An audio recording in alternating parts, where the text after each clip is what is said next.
Hi.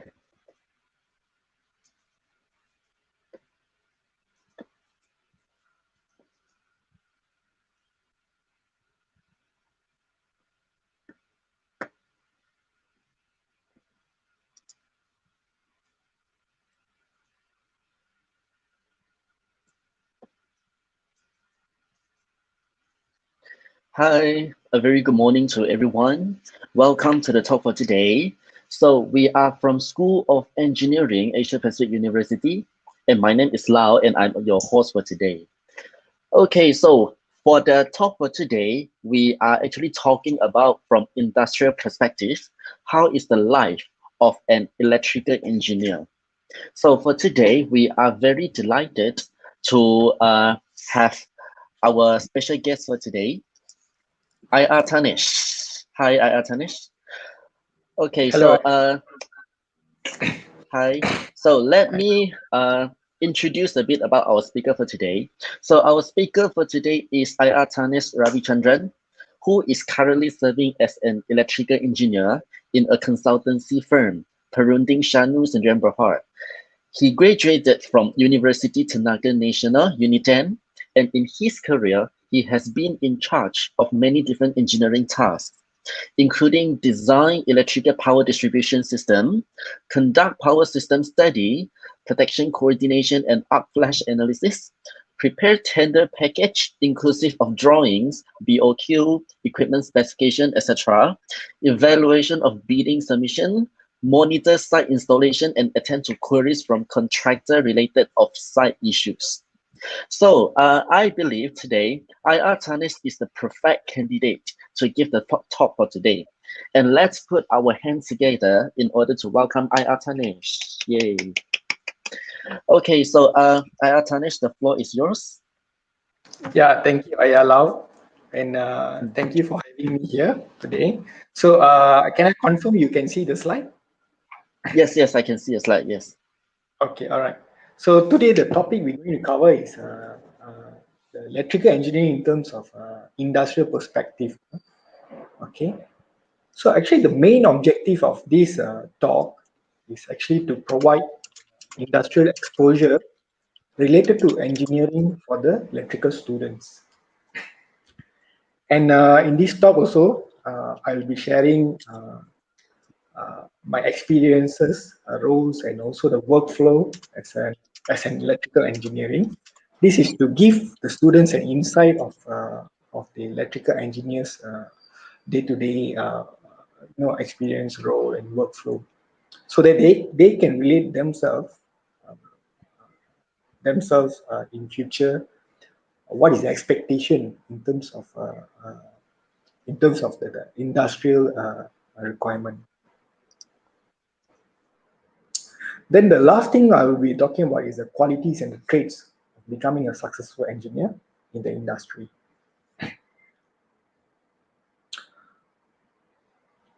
Okay, let's start off with why electrical engineering. So there are a lot of things very interesting about electrical engineering.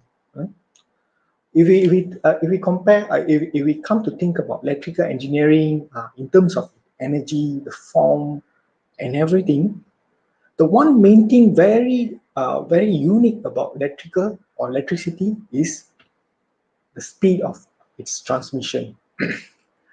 Have you ever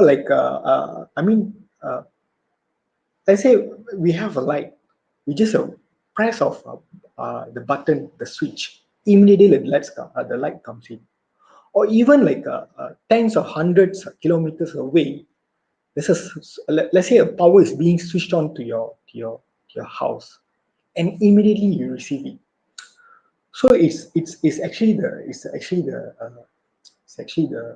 flow of the electron, or more precisely, is a collision, and it's a kind of electromagnetic wave.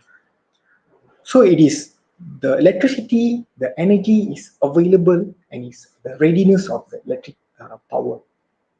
That is something very unique about this electricity. Second thing is uh, the revolution that the electrical engineering brought in terms of technology, industrial revolution. Since the inception of this research on electricity, the AC, DC power, and all that, and we know how we have actually transformed from now with all this IT and all these facilities. And like I said, the form, flexibility, and complexity of electricity makes it very unique. Uh, uh, you see, electric. Whenever we see a conductor, we can't see the electricity flow. Okay, but we can test it. Uh, they are very flexible. It can be high voltage, low voltage, and electricity. Nowadays we even carry electricity in our pocket, our phones, our smartwatch. Uh, So now it's like they are around us. They are everywhere. And electrical engineering is very diversified. We have a lot of field in this electrical engineering.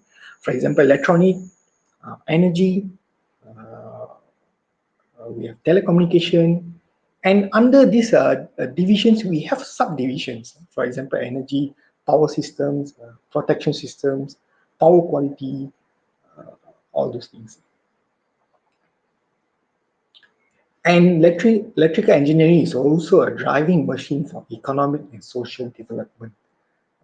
If today we were to imagine the earth without electrical engineering, so it's very difficult to imagine because they are the driving, one of the main driving factors of this our globalization, from the medical and then the industry, manufacturing plant, and the way we connect our computers, phone, cloud system, IT, telecommunication, and also our domestic needs.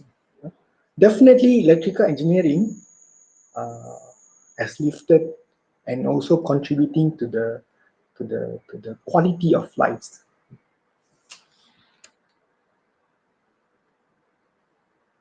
So moving next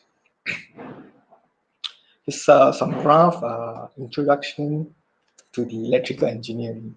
So engineering discipline deals with application of physics and engineering mathematics related to electricity, electronics, and electromagnetism. So electrical engineering often covers a wide range of sub-disciplines, and most of the time the systems they are overlapping each other, each subdivisions.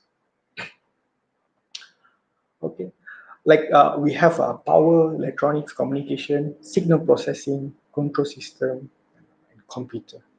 These are the subdivisions of electrical engineering. For example, let's say we have a power generating plant. Uh, Although the generator itself is a machine related to mechanical, and power generation is related to energy, there are a lot of subdivision is also involved in the overall operation of the uh, power generation. For example, the control system, how the generator speed are controlled, how the voltage are regulated, how they are monitored, and how these protection systems and the relays, the control system, they communicate between among themselves to actually synchronize themselves into the grid system. So this is an example of how a multi-discipline sub-disciplines are involved in a system.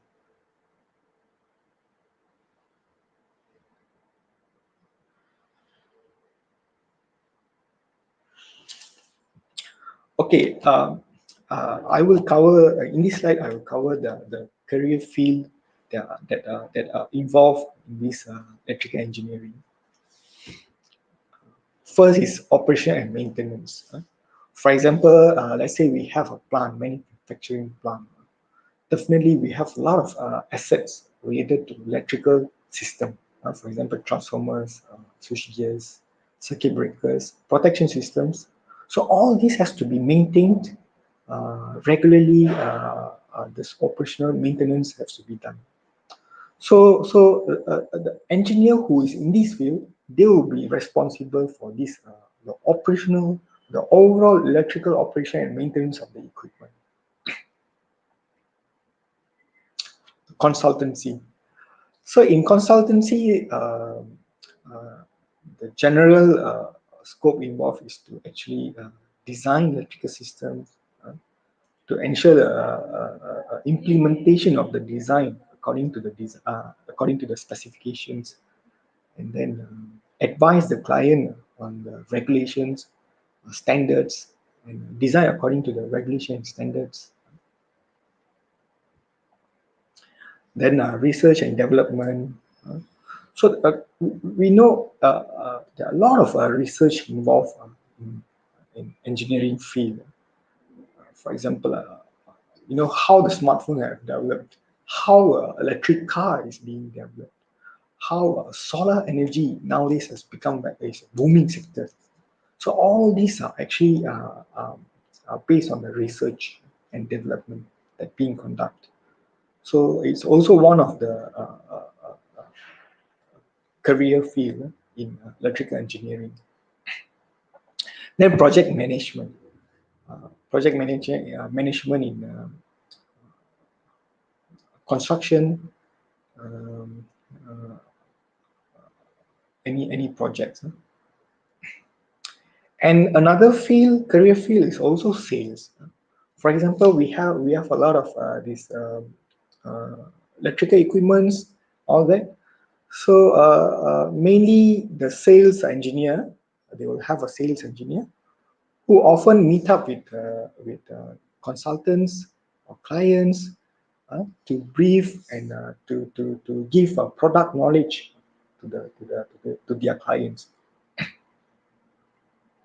And management is more to business development related to engineering, those things, and people management, and of course academic.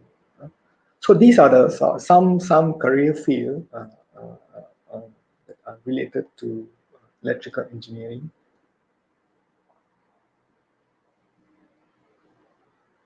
Okay. Other than that, career path, when in electrical engineering, because we are bound by the act and being regulated by Board of Engineers Malaysia. So we also have an option to take the professional path. For example, a professional engineer, PE, and a professional engineer with practicing certificate. So in order anyone to practice electrical engineering and call themselves as an engineer, the moment they graduate, they have to be registered with BEM. If practicing engineering without registering with BEM is actually illegal, it's violating the law. And we have ST, Suruhan Jaya Tenaga. We have competent engineer, services engineer. Competent engineer basically they can competent engineer competent to operate the electrical equipment of certain voltage range. A competent engineer, they have like 11 kV, 33 kV, 132 kV, maximum 500 kV. So operational and also visit, inspect of electrical installations. Services engineers are mainly on testing and certifying the, the electrical equipment. And we also have MBOT and anyone. I mean, people with diploma or even degree when they're specialized in certain technical things. For example, like any control system, robotics, where they are specialized in certain area of the technology, they can register in MBOT to to get technologies, to become a technologist. So you get the prefix of TS in front of your name.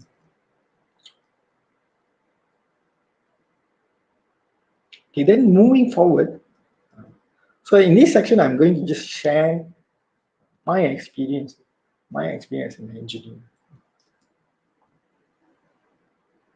I graduated from Uni 10 in 2013, and I joined in a company. It's a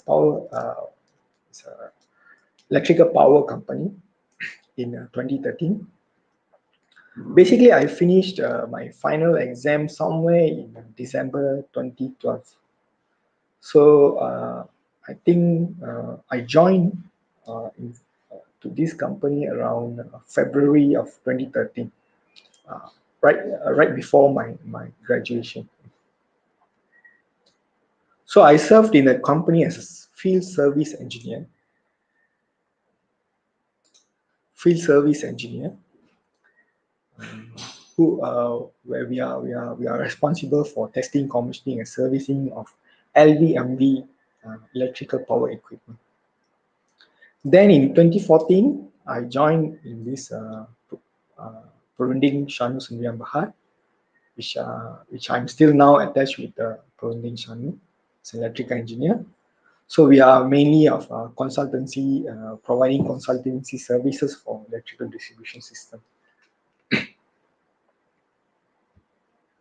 So my experience as field service engineer. So the main role and responsibilities are inclusive of testing, commissioning, servicing, and preventive maintenance of LV/MV electrical system. So it is like it is like something like doctors. So where we go to doctors for regular checkup once every year to see our blood level, our cholesterol level, and to see if anything wrong with our our system. Similarly, this regular maintenance, preventive maintenance, and testing are carried out on electrical equipment once every 2 years to actually assess the condition of the system, of the equipment, so that if any issues, they can be continued to be monitored or detected earlier. And this will reduce the downtime and failure of the system. Because in most of the companies, especially the industrial plants, downtime could mean millions of losses in terms of loss of production and orders and all that.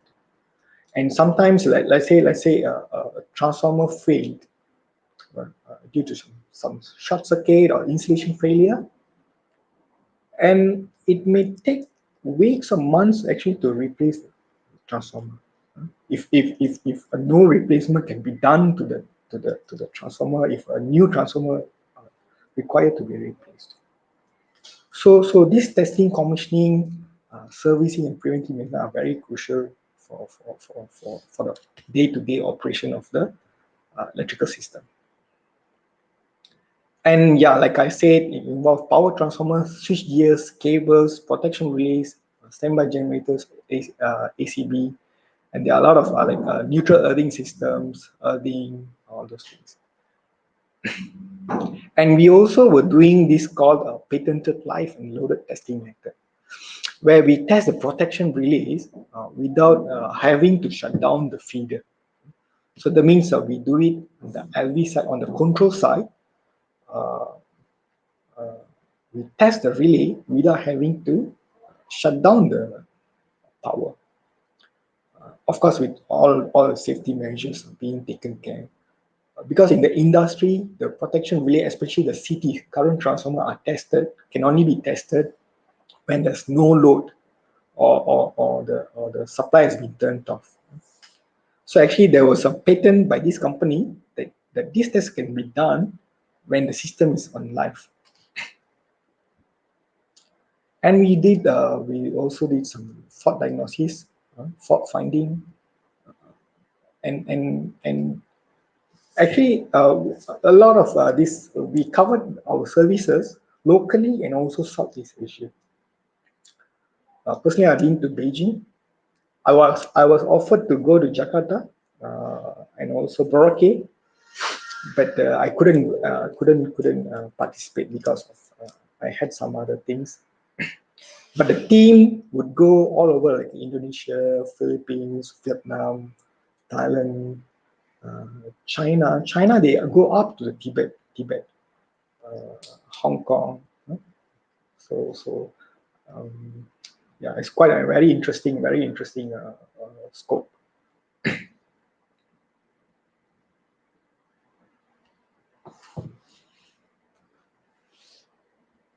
So I managed to find some pictures from my storage system. So I just managed to pick some photographs.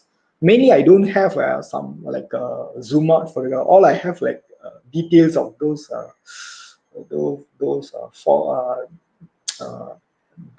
defects, close up pictures. So I managed to somehow manage to find some photographs. So these are the 11 kV switch gears. So during the shutdown, the power has been turned down and the VCBs are racked out, and we are setting up to actually test the VCBs. So this will actually to assess the condition of the VCB, the insulation within the circuit breaker. And this is actually the transformer. It's an oil type transformer where the cover is open up, and this is the core, and this item here is actually the tap changer. And there was some issue with the tap changer, and we have to like open up, lift up the cover, and we did some bypass to the offload tap changer. This is called offload tap changer. Okay. Yeah, this is me. So actually, this was at Penang. It's one of the electronic company, and we went in to actually commission a 132 kV system. They took two feeders, 132 kV cables, and they had and then they distributed inside in within their plant. They had a 33 kV substation and multiple 11 kV substation. So we went in to actually after the installation during commissioning to assess the condition and installation everything as per the specification. And this is the 33 kV cable compartment. So we were preparing some for some testing of the cable inclusive of the transformer winding.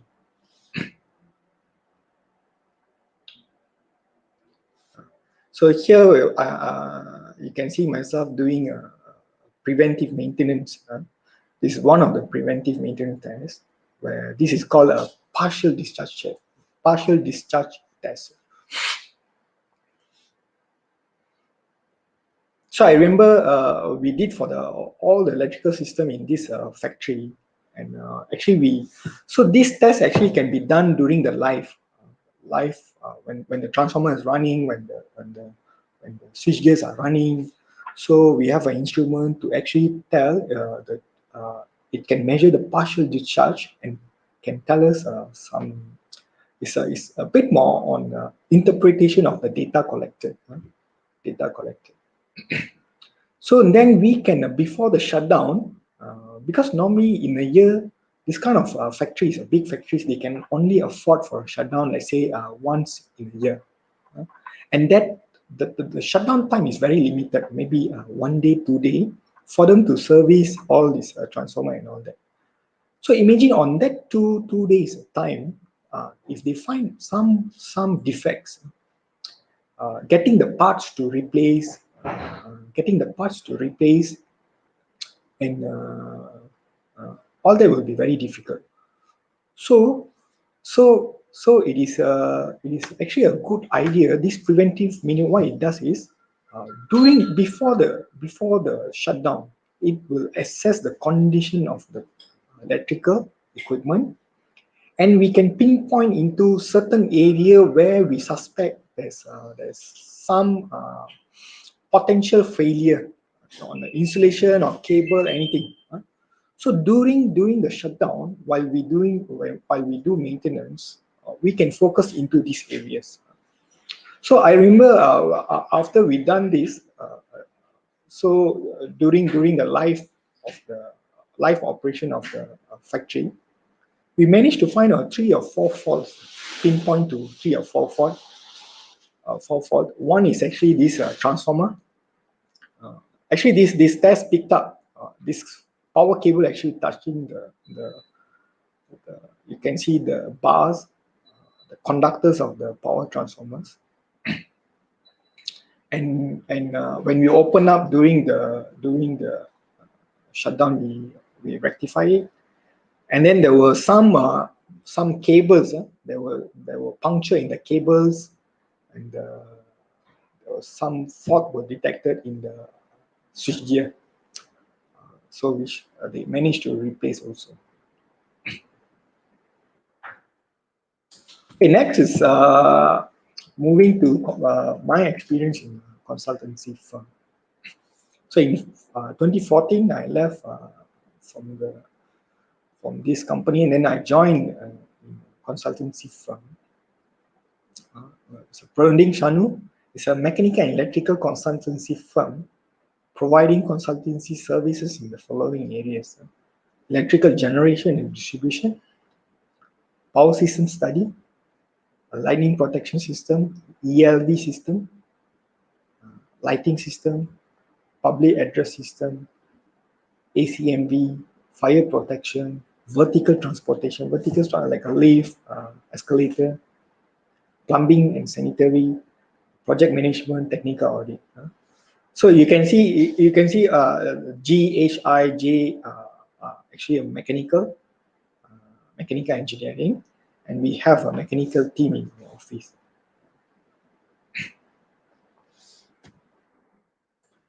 So we are more focused in construction, expansion, and also system study in the following sectors: industrial plant, high-rise commercial, fit-out works, hotels, housing development, hospital, shopping centers, and these are some of our clients.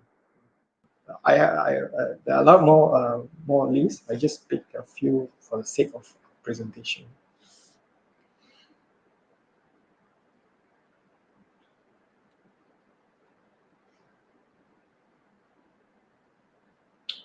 Okay, moving next, in consultancy firm. So as an engineer, uh, the task or the role that I adopted is to actually design the electrical system for building services and industrial plant. Designing of LV and V distribution system, ELV system, lightning protection, and lighting system. And to conduct power system study, for example, load flow, protection coordination, and upflash study as part of the design development. Of course, equipment sizing and development of technical specification.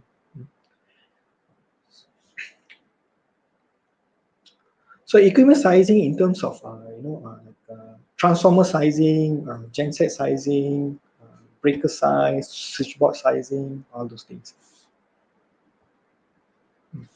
and develop conceptual design and detailed design. Normally, first we get the requirement, then we work on the from the requirement from the or specification from the client, we work on the conceptual design, and we present the conceptual design to the client for feedback. You know. Then we move forward for a detailed design, and to do a cost estimation. Like any project will involve a cost, and the client will want to know the cost. So as a professional, we are required to give an estimate High level estimate for conceptual design, that means to install or to implement this design, what is the expected cost? So this is very important for the implementation of the project. And preparation of design drawings and documents. Project management. Project management, usually our design process will stop here. Preparation up to the design drawings. And these design drawings will go into the hands of contractor for them to implement it, to construct according to the design. So during the course of construction comes the project management. How we manage the project, how do we monitor the progress, how do we monitor and control the quality of work, how do we monitor uh, the implementation of the specifications, whether they follow the technical specification, if everything all in accordance to the design and all that. Yeah. So all these are actually project management. Yeah, like I said, monitor of design implementation, and of course, very important is a liaison with authority, client, and also uh, fellow professionals. Fellow professionals like architect, civil engineer, mechanical engineer. So these are the fellow professionals. For in any construction, actually you will have all this. You have to coordinate liaise with all these parties, especially authority like for utility companies, TNB, uh, then the Majlis Perbandaran, all that, DBKL, all that. Okay.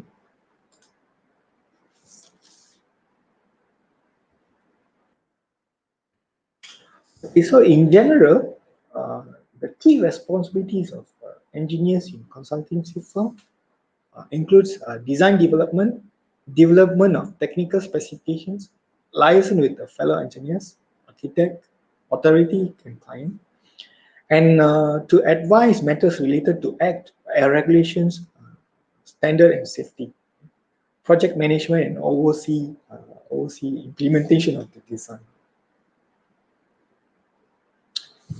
So moving forward, I will explain the workflow.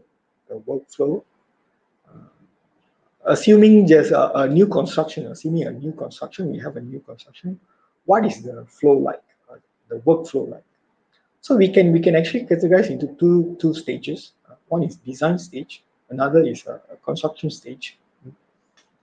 So usually we begin our design stage with design requirement, getting all the requirements from client. What actually they want to do. Let's say for industrial, we need to understand what is their operation, what kind of machines they're going to install, all the list of machineries, and all the power consumptions and all that. And to actually run these machines, what are the mechanical equipments like ACMV required, ventilation required, fire protection, or process system required. So we need to factor in all these and to actually come up with a conceptual design based on this requirement and everything. A conceptual design like how many kilowatts in total I require, what is the voltage level of power supply intake do I need, whether it's a single leg or double leg, do I need to construct a new substation, what is the transformer rating, on the high level, how from the intake, how we will distribute up to the machines. A very rough conceptual design. And then of course will involve planning with your fellow professionals, like planning with the architect. Architect will lead actually the team uh, in terms of building. You know. So we need to coordinate with them to tell them based on this conceptual design, this is the space allocation I need. This is the cable route I need to take. this is where my substation going to be. This is where I'm going to put my switch rooms and all that. These are like when you're actually planning, conceptual planning, when you do like a sketch up. And then of course we present this to the client for them to buy off this conceptual design. If they have any comments, whether they are agreeable to this conceptual design and everything. So once the buy off is done, then we can move forward into preparing the detailed design, very detailed, in terms of sizing of breakers, cable sizing, uh, distribution panels, subboards, main switch boards, 11 kV single line diagrams, all the sizings, etc., etc. So that means it's detailed design, including all the details, inclusive of specifications. Yeah, like I said, development of specifications and prepare cost estimate. Based on this detailed design, we need to prepare a cost estimate. Specifications means it's an engineer specification to his design. For example, a transformer, whether the transformer has to be an oil type or dry type, what is the vector group, what is the voltage ratio, um, so how many tappings you require. So all these are the just an example of specification. If cable, uh, what is the cable size? What is the insulation type to use? All this. Planning of space requirement and routing. So that means it's more detailed planning in terms of space and routing. And finally, not final, preparation of tender drawings and BOQ. So this drawing and the BOQ are the ones who will be given to the contractors for them to study this design. And the BOQ, they will fill up the cost of the design in the BOQ.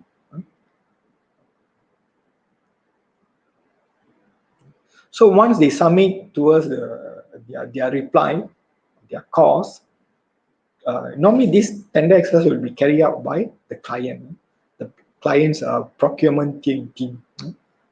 So when they have submitted the tender, they'll pass it to us to actually evaluate.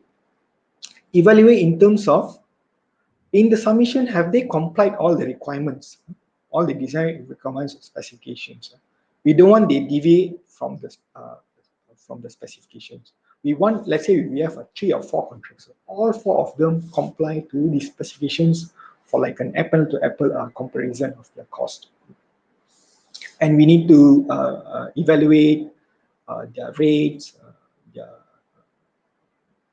their specification submissions, and prepare a report for the procurement team, the client. And also participate in tender interview, meaning the client will call all the bidders for a tender interview to actually understand, to assess their capability in handling the project, and also to assess their understanding of this design, whether they have the resources, they have the enough understanding, whether, so we don't want once awarded all sort of problems like not enough of resources, or they read the design wrongly and they quoted for something else, kind of thing. So we will be assisting in terms of technical for the client in raising up some queries in assessing the bidders. Okay, once the project is successfully awarded to a contractor, and then we enter into a construction stage. So during construction stage for electrical, usually they will do a site survey, site coordination and everything, and they will submit based on our design drawings. If there is any changes required to the site conditions, they will amend it and submit to us for a final, for a construction, as a construction drawing for us to approve. Which this drawing will be used for them to construct a site. And we also have to review and approve the material list. So once they get this approval, then only they will proceed to order the materials like cables, light fittings, socket outlets, transformers, switch gears, breakers, switchboards. All this will require the consultant's approval for them to actually proceed to construct, to order. Why we need this? Because we want them to submit to just make sure we will approve. It's a verification system to verify that they are actually getting the correct equipment to the design specification. And we review and approve their method statement on installation, how they're going to install certain things, certain equipment how they're going to lay a cable, how they're going to lay a cable underground. Uh, so this will give like it's a clear method statement. Nobody is assuming what the contractor is going to do. It's just written very clearly in a method statement and get it approved by the consultant before they can actually do it at site. Of course, attendance to the project meetings where all the progress all will be updated. And of course, if the authority are involved, like a TNB, DBKL, or Majlis, we follow up with them on the getting the supply in, follow up, evaluate site progress and clear progress claim. As the site progress, the construction develops, we have to evaluate the site progress, and we need to certify their claim. So the site progress also involve inspecting the installations at site. Evaluate variation orders. In any project, there will be a variation order. Variation order in terms of the design and the actual, maybe due to site conditions or due to coordination. Some cables, the routing has to change.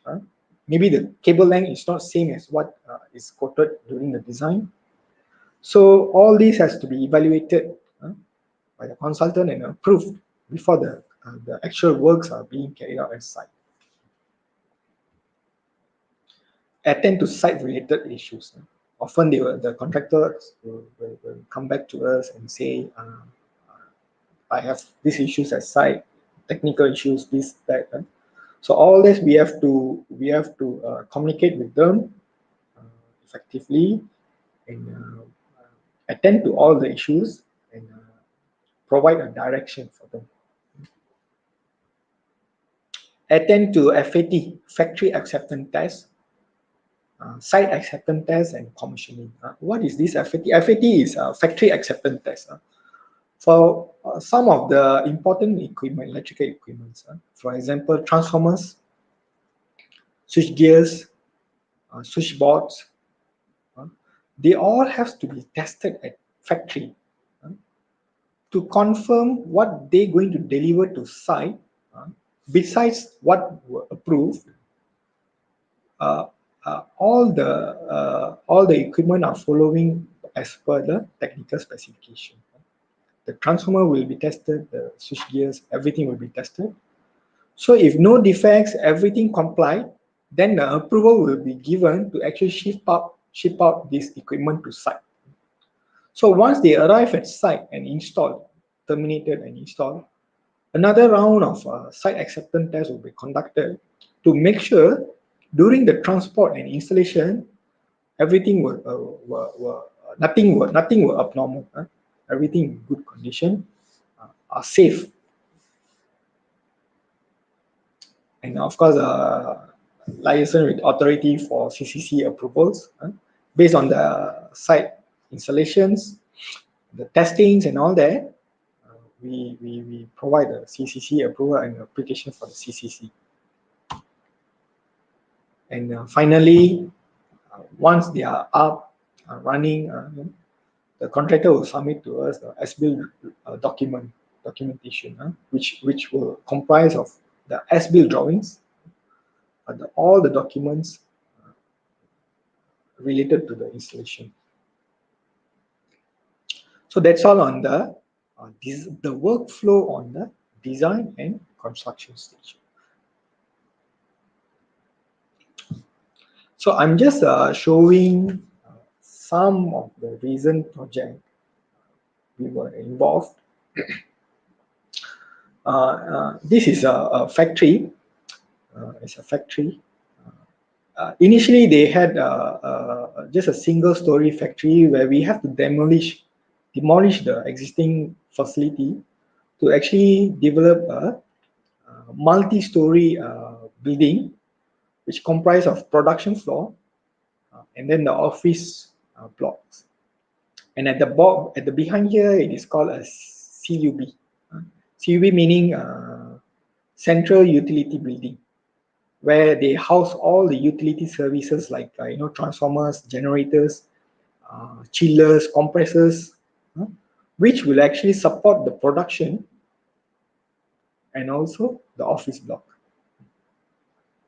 You see, like I said, initially, of course, we started off with getting the requirements in to get all the details of the machineries and all the infra equipment that required to support this.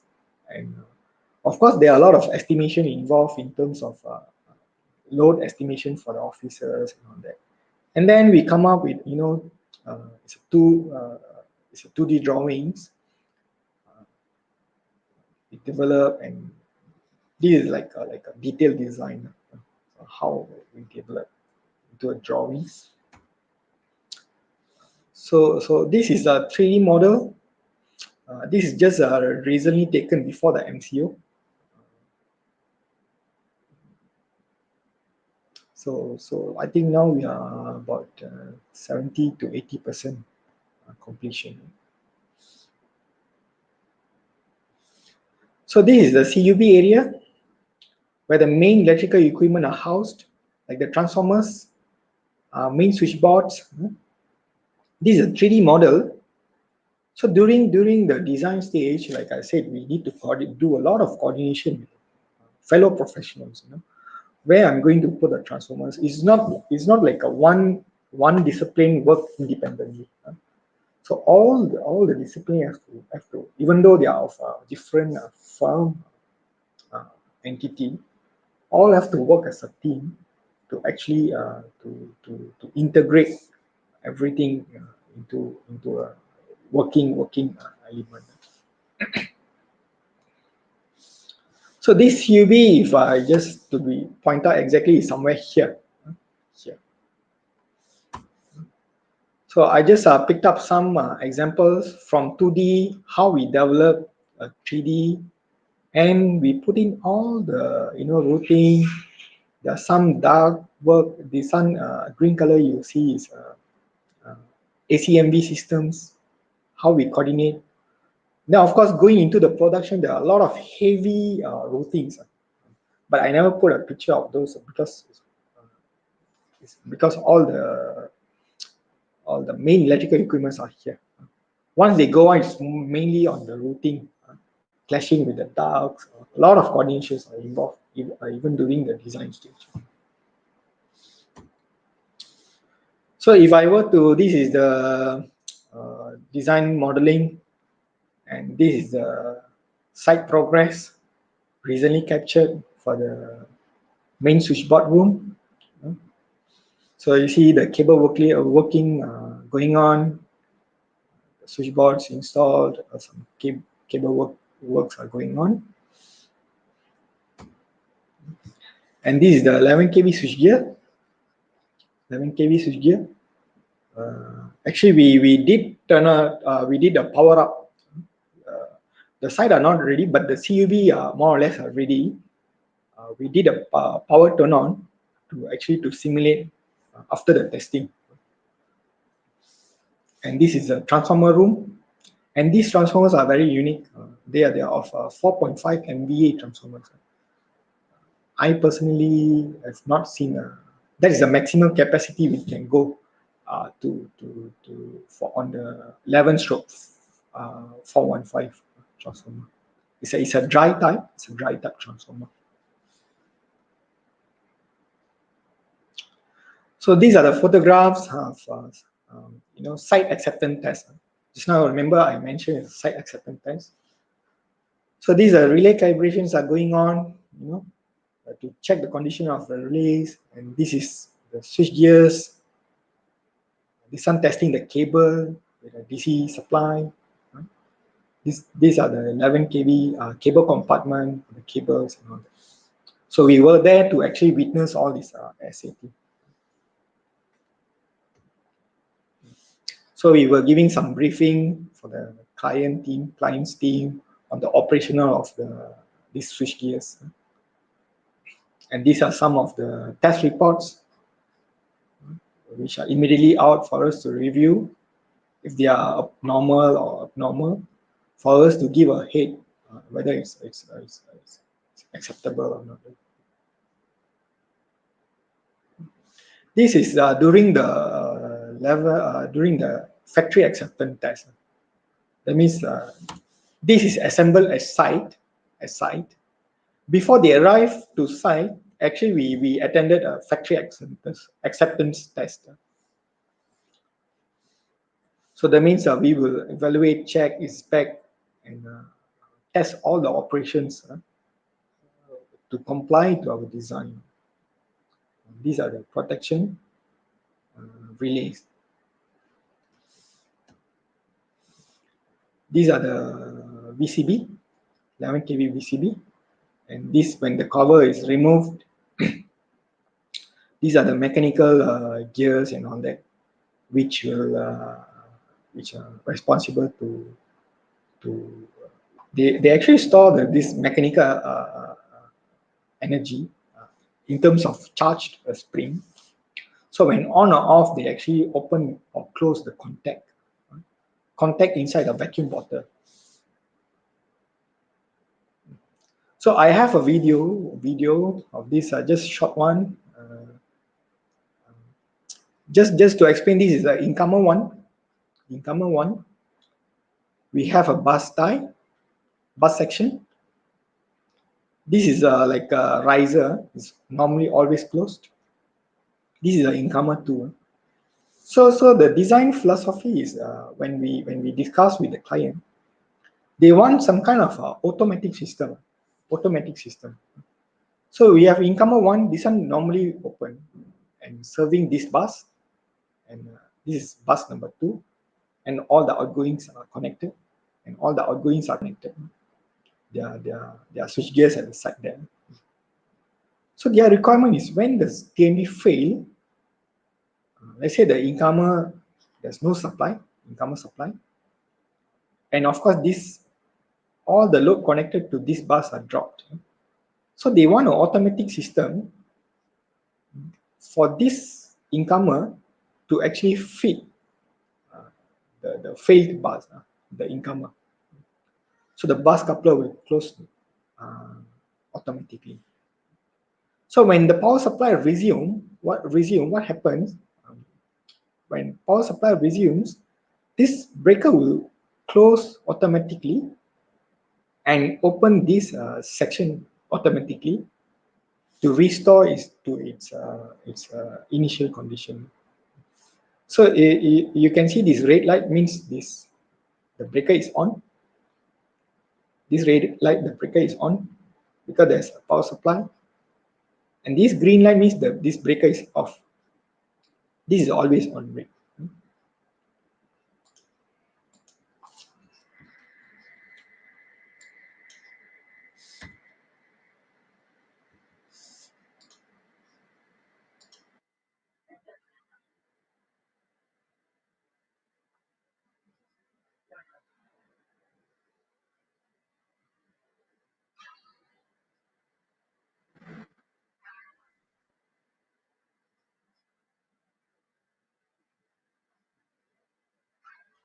So now we will simulate the power resume. So just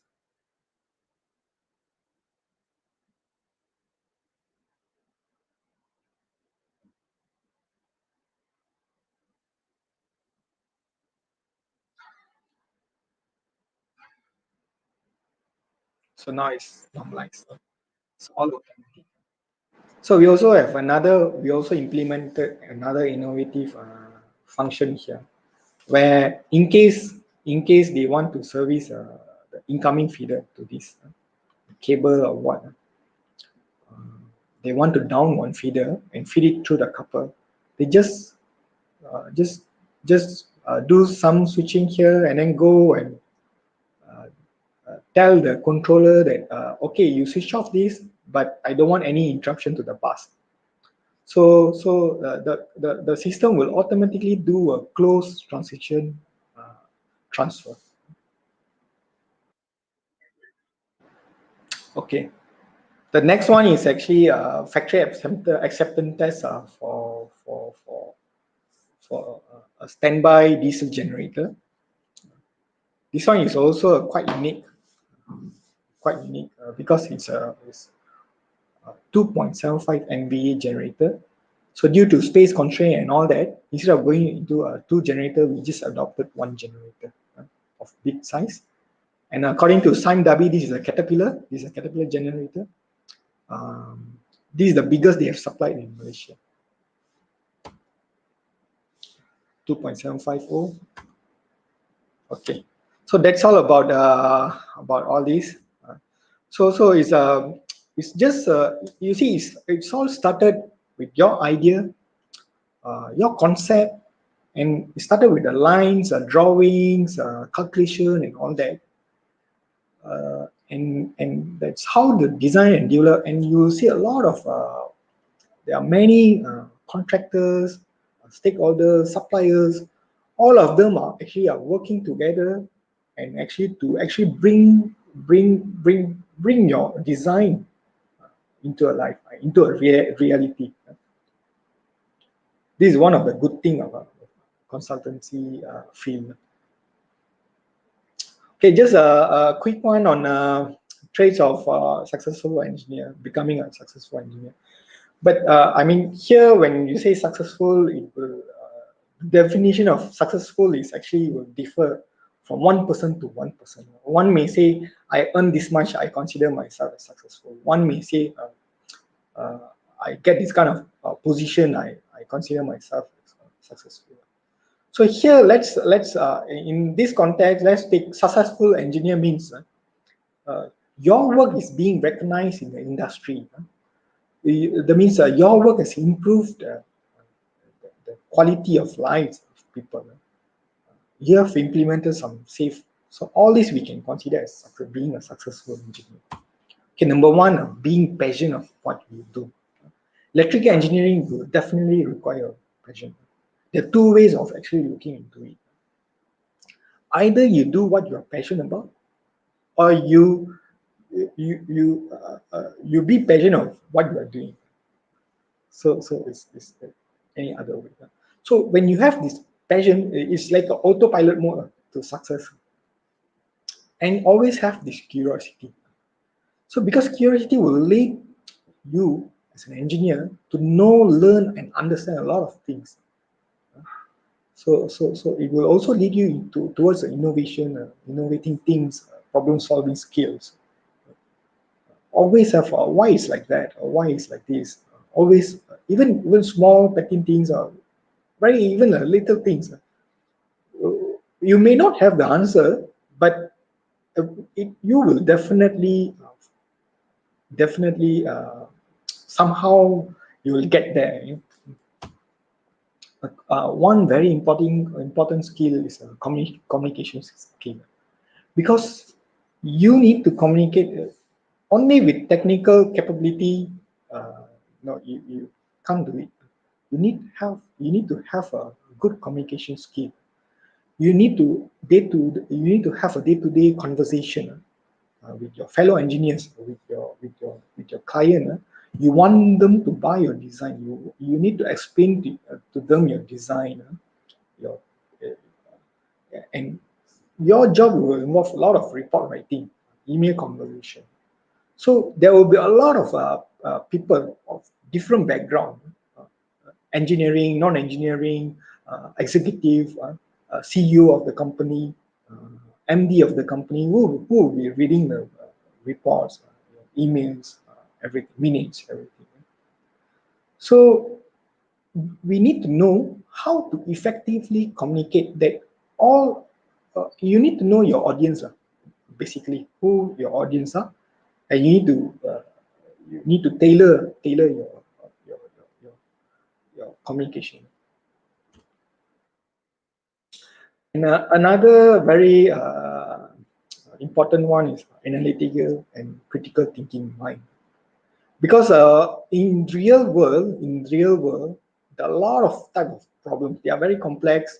They will be different, and they are not straightforward. There's no straightforward solution. You cannot list down all the possible problems that may come. It may differ. So we should be able to utilize the data and the technical knowledge to solve the problem and think ahead, identify the possible problem beforehand, even when you design, or even when you're under the operation and maintenance. Continuous learning is very important. Keep up with the latest development. Actively participate in talks, seminar, conference. I Because learning is like a never-ending process. Even you are like a 40 years in the industry, there are a lot of areas that you are not maybe not maybe you know, but you are not the expert. So learning process is till the end, till you practice engineering. So so this must be like a self volunteered kind of learning. Don't wait for somebody. It's not like easy. You ask somebody, somebody will give you the answer. We have all the tools and facilities to go out and learn. And then the commercial awareness, you always uh, keep up with the latest trending innovation, helps you develop the best solution. Like just now I show you the changeover system. We able to come up with the kind of design because we know the availability of this kind of commercially available equipments or controls, uh, which we able to implement in our design. This is very important. You see, just now we talk about all these. People, the engineer in different field may have a different kind of, the qualities. What is actually what is very important in my view. Is in my view. But there's one quality that all the electrical engineer, not only electrical, all the engineers and professionals need to have. If we don't have this quality, I mean, you can't be an engineer or a professional. That is integrity. Integrity, very important. Like if you go to a doctor, you would expect the doctor give you examine you, give you a proper consult you, instead of just when you walk in, they straight away bring you to the operation theater. So integrity is very important. Like what Warren Buffett said, in looking for people to hire, we look for three qualities: integrity, intelligence, and energy. And if they don't have the first, the integrity, the other two will kill you. So for engineers, integrity is very important. Okay, I open the floor for I basically I have finished, and also I think I took up extra time. It's okay. So yeah, so we can see that this is a very fruitful and also it's not an easy journey to become an electrical engineer. Okay, so actually there are some questions from the floor. So electrical consultancy service and IoT, how do you view about this? Okay, consultancy service of IoT, Internet of Things. We do implement IoT designs. For example, the recent implementation, because we are moving towards Industrial 4.0, this implementation of IoT, energy management, and all that. Uh, we have the one that we have recently implemented is for a commercial building or office buildings, lighting systems. where these lighting system are all control based, and they are actually a cloud based system. uh, they able to the implementation of sensors and controls to actually can detect the occupancy in the floor.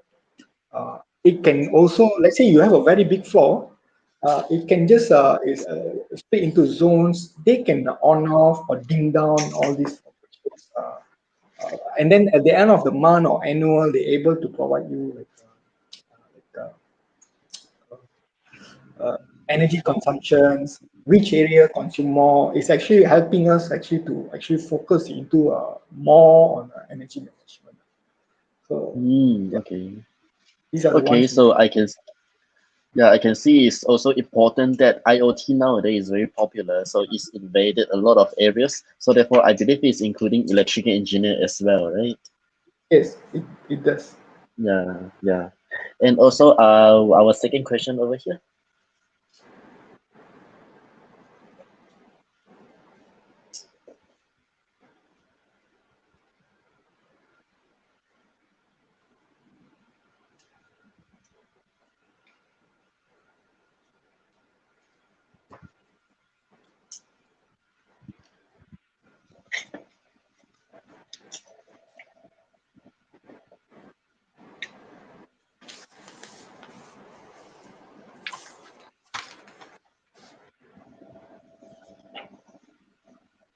Okay, so the question is on the screen.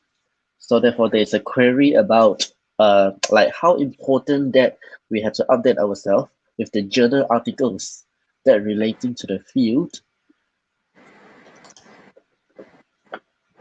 So therefore, yeah, this is a query from the student. Since like yeah, there is a lot of articles that had to read. So therefore, I can see this is like an approach that we can upskill ourselves. So how do you see about this comment over here?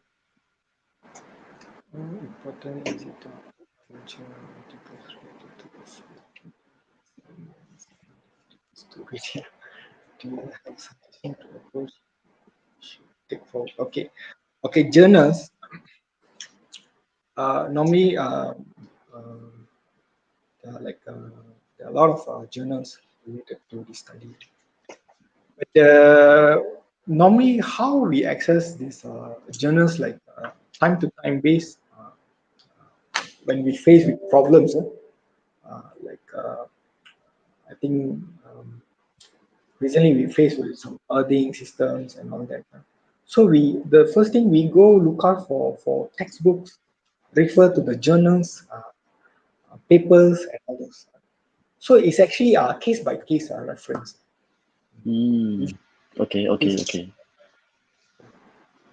Okay, so yeah, so I also believe because like because I'm a lecturer, so therefore our job is like to update ourselves. So therefore, actually my point of view on this one is not only on the journal articles.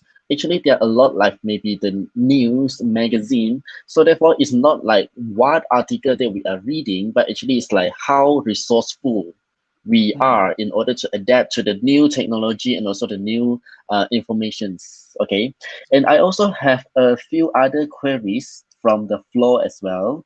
Yeah, this is posted by a student. Okay. Uh, you see, with the current Mm, communication systems we have, usual high-rise projects may take about 3 to 4 years. 3 to 4 years. mm, That I showed the production. It actually started in 2020, right? mm, Well, actually started when the first MCO started being in March, somewhere mm, in March. So I think mm, if we didn't have a hiccup here and there due to MCOs, by right mm, this be the completion CCC. Uh, that means it's like a mm. 1 year, 1 year, and before the Okay. 2020 is done another 1 year. So that is a construction. Mm, Some expansion we also have like a fast track projects, like 3 months, 2 months, 5 months, depending on mm. the scale of the projects. Because Okay, nowadays okay, okay. complicated very fast with fast response, email, WhatsApp, and all that. Not like those days. Mm, You have to wait for your fax. mm. Yeah. Okay, okay. And also, I do have some questions that I collected from my fellow colleagues, some technical questions. So, how much, I mean, above how much that the consumer has to install the on substation if the load is, what is the threshold? Okay, we have a threshold for substations specified in the electricity supply handbook. Up to 1 MVA, less than 1 MVA is direct feed 415 volt. More than 1 MVA, Mm, you need to have a 11 kV substation. That means more than 1 MVA, you can't get a 415 from TMB. You need to have a substation. And then more than 5, 5 MVA, if I'm not mistaken, is 5 MVA or 6 MVA is it's like 33 kV. So the mm, 33 kV is up to 25 MVA. So more than 25 MVA, you need to go for 132 kV system. So the project is mm, that's the first phase. Now we are mm, planning for the second phase and the third phase, which the total exceeds 25 MVA. So now mm, currently our design includes 132 kV substation. mm. Okay, okay, okay. And also, there is a question about the safety as well.